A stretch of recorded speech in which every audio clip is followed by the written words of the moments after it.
दिल्ली हाट में क्राफ्टमैन। पहले ये क्या हो गया? ठीक है, ठीक है, डिस्प्ले को इसी बहाने बेचा। कृपाल नहीं रहता तो अभी क्या होता? देखो, पहले आग से परेशान, अब पानी से परेशान।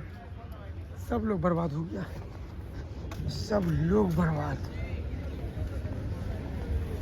आप देखिए भाई, आग और पानी का कमाल मैं दिखाता हूँ। बेटू जी की वैल्यू कथी?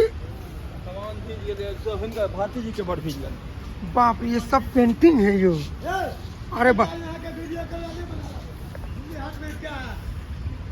तो उल्टा क्या दिलिए, उल्टा करो ना। सब बिल्टू पासवान बर्बाद हो गया। इसको